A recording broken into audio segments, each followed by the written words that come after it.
안녕하세요 여러분, 올림포스 닥터링 수학2의 김창현입니다. 반갑습니다.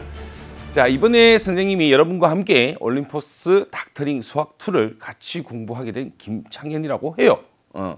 자, 올림포스 닥터링 수학2는 어떻게 강의가 우리가 이제 구성을 할 건지, 그 다음 여러분들과 선생님이 어떻게 교감을 가지고 공부를 해 나갈 건지에 대해서 오늘은 알려드리는 시간입니다. 자, 그 올림포스 닥터링 수학2라는 것을 우리가 먼저 알아보기 전에, 자, 이런 내용이 있습니다. 뭐죠? 수학이 열리는 창. 선생님이 여러분들에게 항상 하고 싶은 말이에요. 선생님은 여러분들을 위해서 수학이 어떤 것이다라는 거, 그런 안내자의 역할을 할 겁니다. 그래서 여러분들이 수학을 쉽게 공부할 수 있게끔 창문을 열어드린다고 생각을 하시면 될 거예요. 물론 선생님이 강의를 하다가 조금은 오바를 할 수도 있고 목소리가 갑자기 커지기도 하고 막 그래요. 그걸 보고 뭐라고 해야 될까? 가수가 열창을 한다? 그런 느낌? 그런 느낌도 있겠지만 선생님이 이제 모토로 하는 거는 여러분들이 진짜 수학이 이런 거구나. 상위권으로 하기 위해서 내가 어떻게 공부를 할 것인가? 그런 걸 알려드린다고 생각하시면 될 것 같습니다. 자, 그러면 올림포스 닥터링 수학2라는 그 교재를 우리가 알아보기 전에 뭘 먼저 알아볼 거냐면 교육 과정, 개정 교육 과정에 대해서 좀 알아볼 겁니다. 여러분들이 1학년 때 이제 고등학교로 올라와서 진학을 하고 난 이후에 1학년 때 수학이라는 과목을 공부했을 겁니다. 양도 많죠. 두껍죠. 책도. 그래서 1, 2학기를 걸쳐서 1년 동안 공부를 하고 나면 여러분들이 이렇게 이제 선택 과목으로 들어가는 겁니다. 일반 선택 과목이 있고요. 그 다음에 진로 선택 과목이 있습니다. 물론 화학 계열도 있어요. 이게 학교마다 사정은 조금씩 다를 겁니다. 어디가 다르냐면 공통 과목은 똑같이 할 거예요. 이게 일반 선택 과목도 웬만하면 다 할 겁니다. 학교마다. 이제 진로 선택 과목에서 조금 이제 변화가 생기겠죠. 물론 과학 선택 과목에서도 과학 계열 쪽에서 전문 교과 선택에서도 조금씩 변화가 올 겁니다. 그래서 그 중에서 우리는 이제 어떤 거냐면 수학2 일반 선택에 있는 과목입니다. 이게 수학2의 내용을 모르면 사실은 미적분을 못 하거든. 그렇지? 그러니까 일반 선택에서 내가 수학2는 안 하고 선생님 미적분만 할래요. 그렇게는 안 됩니다. 그죠? 그러다 보니까 수학을 먼저 공부하고 난 후에 수학1도 공부를 하고요. 그 다음에 수학2도 공부를 하고 미적분하고 이렇게 될 겁니다. 보통 그렇게 갈 거고요. 그 다음에 수학1을 하고 난 이후에 뭐 확률 통계를 갈 수도 있습니다. 이게 자연계열 학생이냐 아니면 인문사회과정 학생이냐에 따라서 조금 과정이 좀 바뀔 겁니다. 선택 과목이. 선생님 얼마 전에 사실 연수를 다녀왔거든요. 뭐 선도교원 그래가지고 교육과정 선도교원. 그래서 뭐 어떻게 하는 게 가장 좋은가 수업 막 그 방안을 만들고 막 했는데 머리가 아파 죽는 줄 알았어요. 그죠? 지금 가장 큰 특징은 뭐냐면 교육과정의 가장 큰 특징은 여러분들이 그냥 단순히 앉아서 개념을 이해하고 문제를 풀고가 아니라 여러분들이 직접 활동하는 겁니다. 그러다 보니까 여러분들이 수학을 조금은 힘들어할 수도 있는데 그런 힘든 걸 없애주게끔 선생님이 도와드릴 거예요. 그래서 선생님이 연수받았던 내용들을 잘 기억을 해서 얘가 여러분들한테 많이 알려드릴 겁니다. 그러니까 여러분들 잘 따라오시면 되는데 중요한 거는 뭐냐면 수학2를 모르면 뭘 못한다는 거예요? 미적분을 못한다는 겁니다. 수학2를 잘해야지만 미적분을 할 수 있는데 선생님 수학2를 잘하기 위해서는 그럼 수학2만 잘하면 되나요? 그건 아니에요. 수학1도 알아야 됩니다. 당연히 수학도 알아야 돼요. 중학교 수학 교육 과정도 알아야 됩니다. 초등학교도 알아야 됩니다. 그죠? 초등학교 교육 과정부터 중학교, 고등학교까지 쭉 연계돼서 오는 게 수학이에요. 아시겠죠? 그래서 이번에 우리가 이제 EBS에서 좋은 책을 만들었잖아요. 어떤 거? 올림포스 닥터링 수학2라는 교재를 만들었는데 보시면 아시겠지만 교재 제일 앞부분에 있습니다. 개념 탄탄이라고 해서 나와 있죠.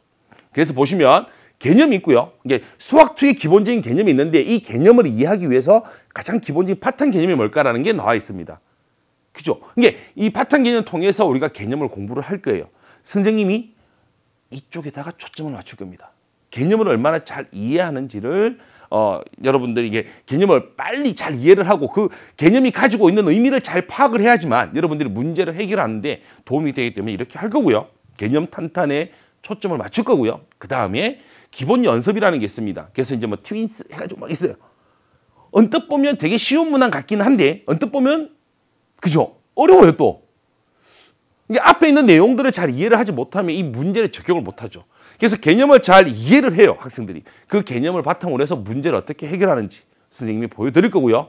그 다음에 중간중간에 나눠서 이렇게 실전 연습에 들어가는 닥터링 적용, 그 다음에 닥터링 활용, 그 다음에 닥터링 서술형까지 여러분들에게 알려드리겠습니다. 뭐가 중요하냐면 이제 여러분들이 학교에서 이게 내신 공부를 한다고 하고 막 하잖아요. 그죠? 그러면 단답형만 있는 게 아니잖아. 객관식만 있는 게 아니라는 거죠. 선택형 문항. 1번부터 5번 중에서 내가 몇 번에 찍을까? 3번 찍어야지 쭉 세우고. 이게 아니라고요. 그 다음에 서술형이라는 게 있죠. 그 다음에 수행평가라는 것도 있잖아요. 수행평가를 할 때 수학 같은 경우는 어떻게 해요? 뭐 과학이나 이런 과목들은 이렇게 그 과목의 특성에 맞춰서 막 하지만 수학은 일반적으로 다 문제를 풀죠. 그죠? 논술형 시험도 봐야 될 겁니다. 선생님 벌써부터 막 기운이 빠지는데 에이 벌써 1학년 때 해봤잖아요. 갑자기 막 나와서 문제 풀어가지고 그것도 점수에 들어가기도 하고 막 그래요. 그죠? 그래서 그런 연습들을 여러분들 잘할 수 있게끔 선생님이 도와드린다고 생각하시면 될 겁니다. 그래서 선생님 봤을 때 우리 이번에 올림포스 닥터링 수학2 교재 같은 경우는 진짜 수학2를 공부하기 위해서 가장 기본적인 개념들이 다 정리되어 있다고 생각하시면 돼요. 이걸 보시고 이제 어디로 가시겠어요? 수학의 왕도나 또는 올림포스로 가시겠죠. 그런 내용들이 연계될 수 있게끔 선생님이 강의를 해 나갈 겁니다. 자, 그러면 선생님 강의를 어떻게 해 나갈 건지 구체적으로 이제 말씀을 드리면 일단 첫 번째는 쉽게, 더 쉽게입니다. 아주 쉽게. 중학생이 들어도 이해할 수 있게끔. 초등학생이 들으면은 조금 이해하기 힘들겠죠. 그치? 아니, 초등학생 숫자만 다루니까 문자가 나오고 함수가 너무 힘들어지잖아요. 그죠? 하지만 여러분들이 알게 모르게 초등학교 때 벌써 그런 개념들을 배웠거든요. 그런 개념들을 활용을 해서 선생님이 더 쉽게 알려드리겠습니다. 그죠? 강의는 총 50개예요. 50강을 가지고 선생님이 이제 강의를 해 나갈 건데 책을 다 갈기갈기 찢었습니다. 순서대로 해 나가는 게 아니라 중요한 개념 하나에다가 그 밑에 따라오는 그냥 문제들, 아주 쉬운 것들을 하고요. 그 다음에 뭐 닥터링 이해력의 문제를 한다는 거죠. 그 다음에 트윈스 문제를 할 거고요. 기본 연습 문제들을. 그 다음에 적용도 하고 활용도 할 겁니다. 하나의 개념을 가지고 선생님이 하나씩 다 찢었어요. 이해 가셨죠? 50강 중에서 43강, 43강까지는 선생님 그렇게 구성을 했고요. 각 중단이 끝나는 한 강씩은 선생님이 서술형 문항이라든지 조금 어려운 문항들, 우리가 이제 진짜 상위권으로 발돋움하기 위해서 꼭 해결해야 되는 문항들로 선생님이 이루어서 그 문항들을 풀 겁니다. 교재가 기본이에요. 그래서 우리가 가지고 있는 교재를 선생님이 잘게 찢어서 뭐라고요? 쉽게, 더 쉽게 할 겁니다. 개념 하나만 할 거라니까요. 1시간에. 그 1시간에 배운 개념을 가지고 어떻게 한다고? 이해를 해요. 그리고 나서 뭐라고요? 그 개념을 어떻게 활용하는지를 선생님이 보여드릴 겁니다. 학생들에게 개념 공부가 중요해라고 하면 학생들이 가장 하는 게 뭐예요? 막 외우거든. 공식을 막 탈탈탈탈탈탈탈. 그리고 나서 이거 어떻게 하는지를 몰라요. 예를 들어볼까요? 중학교 때 인수분해 배우죠. A제곱 마이너스 B제곱은 A 더하기 B, A 마이너스 B 곱하면 돼. 다 알아요. A제곱 마이너스 B제곱은 A 더하기 B, A 마이너스 B 곱하면 돼. 그거 언제 써먹을 건데요? 그냥 단순히 외우는 게 아니라 그 개념을 우리가 이해를 하고 기본적인 공식도 우리가 암기를 하고 있다면 그걸 활용할 겁니다. 근데 선생님은 사실 개인적으로 수학 공식 외우지 말라고 해요.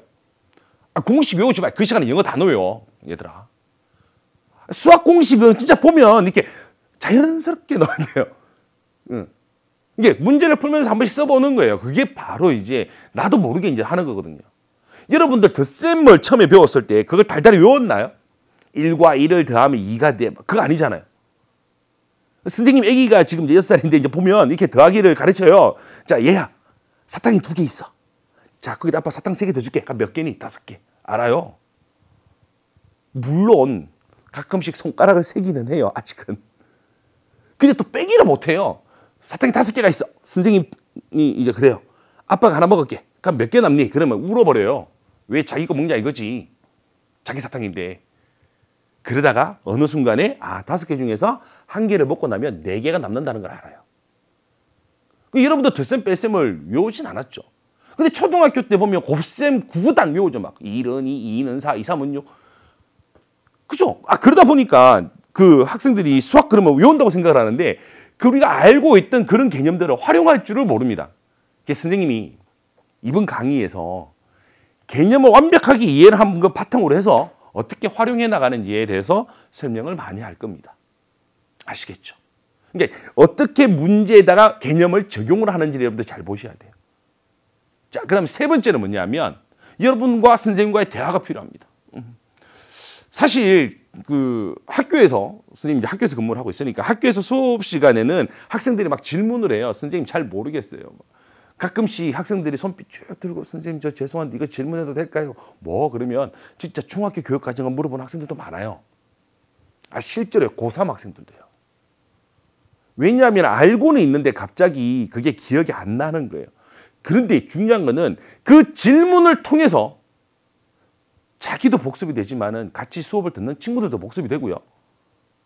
그럼 선생님이 여러분들에게 설명할 때도 어느 정도의 이렇게 또 애들이 이걸 잘 모르는구나. 그럼 조금 더 이렇게 깊게 들어갈 수가 있는데 사실 우리 인강의 단점이죠. 인강은 이렇다 보니까 사실 여러분들이 말을 안 하면 선생님 잘 몰라요. 그러니까 선생님이 강의를 할 때 그냥 그 모니터를 보면서 그냥 대답을 하세요. 선생님한테 할 말이 있는데 그럼 수강 후기에 남기시면 됩니다. 선생님이 아침에 제일 먼저 하는 일이 그거예요. 컴퓨터를 켜고 죄송해요. 아침에 제일 먼저 하는 일이 커피를 한 잔 뽑아요.